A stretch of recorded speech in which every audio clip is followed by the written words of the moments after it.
अपने आंदोलन को हिंदुओं के बीच में फैलाने के लिए भारत के मुसलमानों को एक गैर राजनीतिक चेहरे की जरूरत थी और ये जरूरत चंद्रशेखर आजाद उर्फ रावण के रूप में पूरी हुई है। आज ओवैसी समेत देश के तमाम मुसलमानों की जुबान पर रावण का नाम है। जामिया से लेकर जामा मस्जिद तक और सीलमपुर से लेकर शाहीन बाग तक मुसलमानों के हाथ में रावण के पोस्टर हैं। आखिर ये चंद्रशेखर आजाद उर्फ रावण कौन है जिसने भारत के मुसलमानों का राजनीतिक मकसद बहुत आसानी से हल कर दिया है? और इस सारी राजनीति में रावण का लाभ क्या है? देश की राजनीति में कौन सी नई खिचड़ी पक रही है? आज हम ये सब डिकोड करेंगे अपनी इस स्पेशल रिपोर्ट में।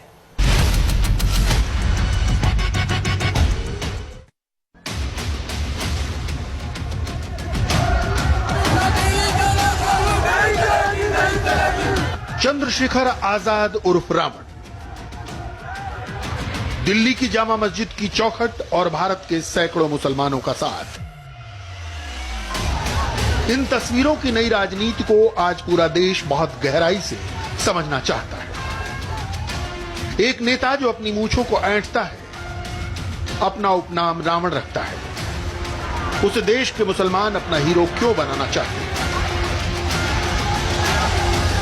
चंद्रशेखर आजाद रावण की तस्वीरें प्रदर्शनकारियों के हाथों में हैं और कहीं कहीं ये तस्वीरें डॉक्टर अंबेडकर जैसे बड़े नेता की तस्वीरों के साथ नजर आ जाती हैं।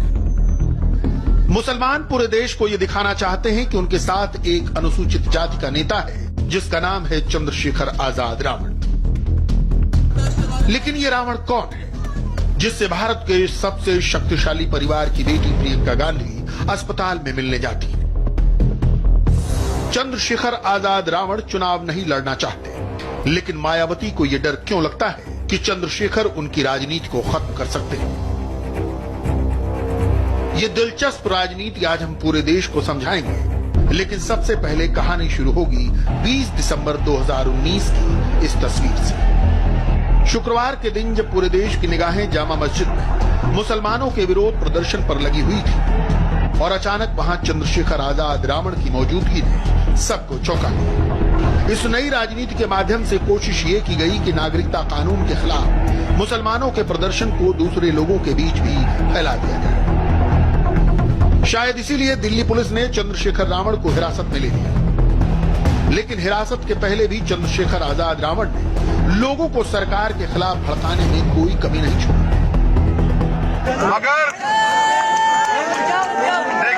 मगर याद रखिए, आप हमारे जाने के बाद इस आंदोलन को पीसफुली चलाते रहें और पूरे मुल्क के लोगों से ये मैं कहना चाहता हूँ,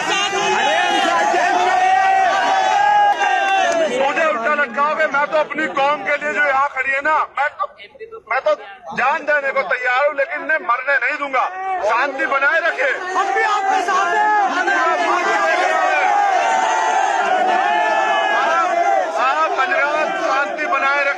चंद्रशेखर को उल्टा लटकाएंगे ले जाके। मैं कह रहा हूँ आप मेरा कत्ल करवाइए साहब, मैं चलने को तैयार हूँ। मुझे उल्टा लटकाओगे। मैं तो अपनी कौम के लिए जो यहाँ खड़ी है ना, मैं तो जान देने को तैयार हूँ, लेकिन इन्हें मरने नहीं दूंगा। शांति बनाए रखे। हम भी आपके साथ हैं।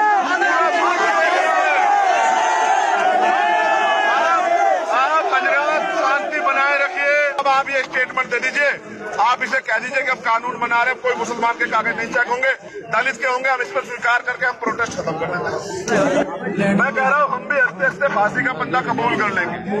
क्या बुराई है? शहीद होंगे हमारे लोग, हमें याद रखेंगे। उस दिन जामा मस्जिद के प्रदर्शन में पुलिस ने कोई हिंसक कार्रवाई नहीं की, लेकिन चंद्रशेखर रावण ने क्या कहा सुन। महमूद भाई ने कहा हाथ बांध लो, ऐसे पीछे बांध के दिखाओ इन्हें सबको। ऐसे हाथ बांध लो।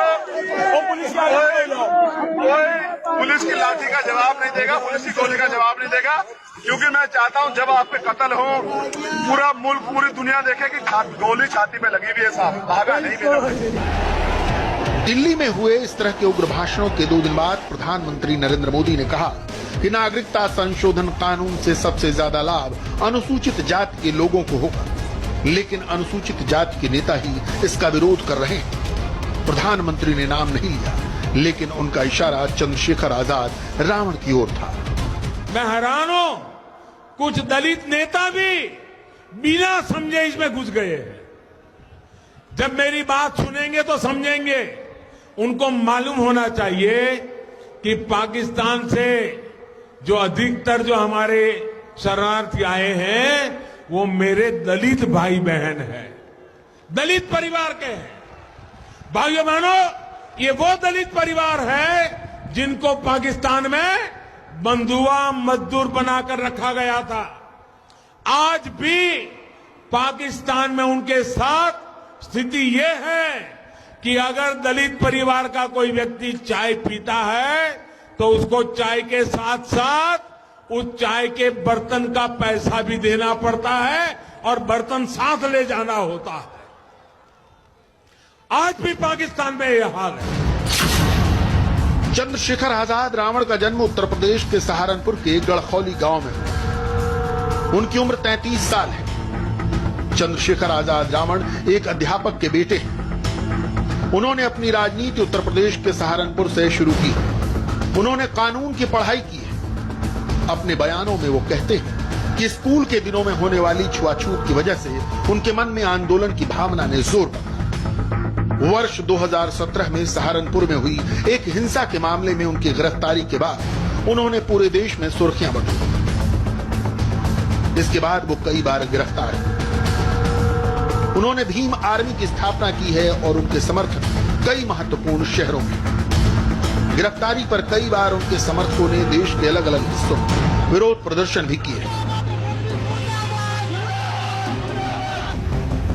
चंद्रशेखर आजाद रावण संविधान की प्रारूप समिति के अध्यक्ष रहे डॉक्टर भीमराव अंबेडकर और बहुजन समाज पार्टी के संस्थापक कांशीराम को अपना आदर्श मानते हैं। चंद्रशेखर रावण अपने भाषणों में डॉक्टर भीमराव अंबेडकर और कांशीराम के बहुजन समाज की बात बार बार करते हैं। चंद्रशेखर रावण कांशीराम की बहुजन वाली पॉलिसी को फॉलो करना चाहते हैं। साहब कांशीराम ने कहा कि सुप्रीम कोर्ट से भी बड़ी एक अदालत है। कौन सी? जनता की अदालत। जनता ने अगर एक बार तय कर दिया तो सुप्रीम कोर्ट भी नहीं झेल पाएगी। याद रखना इस बात को। ये देश बाबा साहब की कलम से। बाबा साहब का नारा था 1000 तलवार और 1 कलम। आज भी एक कलम बहुत ताकत रखती है, बहुत ताकतवर है। एक बार जो लिखा जाता है वो कटता नहीं है। साहब एक नारा दिया करते थे, वो नारा था कि 85% और ये 15% राज कर रहा है। अभी कुछ पीड़ा हुई है। साहब से माफी चाहते हो। मैं इस नारे को बदल नहीं रहा हूँ, थोड़ा सा चेंज कर रहा हूँ। अब मैं इस नारे को बदल रहा हूँ। अब मैं इसे यहाँ चाहता हूँ जो देश का 85% तबका था, जिसे हमेशा से दबा के रखा गया, जिसे हमेशा से उसका उत्पीड़न किया गया, मैं चाहता हूँ वो शिखर पे आए और जिन लोगों ने हम पे अत्याचार किया, हमारी व्यवस्था को हमें कमजोर किया, वो लोग जमीन पे आए। एक बार ये दिन भी मैं देखना चाहता हूँ। बाबा साहब के बच्चे मिट तो सकते हैं लेकिन झुक नहीं सकते। मैं बार बार समझाता आया हूं कि देश बाबा साहब के संविधान से चलेगा, मनुस्मृति से देश। बहुजन शेर है, बस जगाने की देर है। इन भाषणों ने अनुसूचित जाति के युवाओं के बीच चंद्रशेखर आजाद रावण की लोकप्रियता काफी बढ़ा दी है, लेकिन बहुजन की राजनीति को कांशीराम भी लागू नहीं कर पाए। तो क्या ये कठिन काम चंद्रशेखर रावण कर सकते हैं? राजनीति में मायावती के गुरु रहे कांशीराम का बहुजन सिद्धांत ये था कि सिर्फ अनुसूचित जाति के लोगों को वोट बैंक नहीं बनाना है, अन्य पिछड़ा वर्ग और मुसलमानों को भी साथ में लाना है, क्योंकि ये सभी मिलकर सत्ता के नजदीक पहुंच सकते हैं।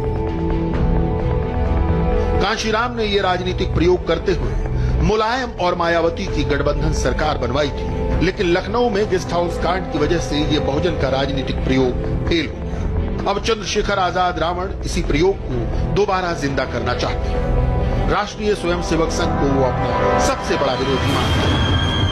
जहाँ पसीना गिरेगा अपने भाइयों का खून देंगे और हम सबसे ऊपर इसलिए बैठे कि पहली गोली हम खाएंगे। तो मुसलमानों से खतरा नहीं है भाई, इस देश को खतरा है तो संघियों से।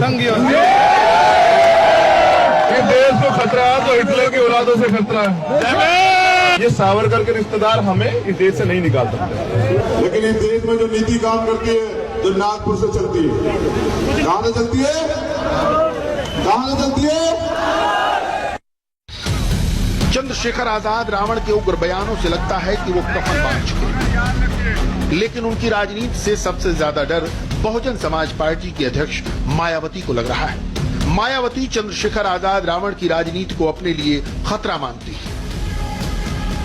चंद्रशेखर रावण बार बार अपने बयानों में मायावती को बुआ कहते हैं और उनकी तारीफ करते हैं, लेकिन मायावती बार बार यही जवाब देती हैं कि वो उनके भतीजे नहीं हैं।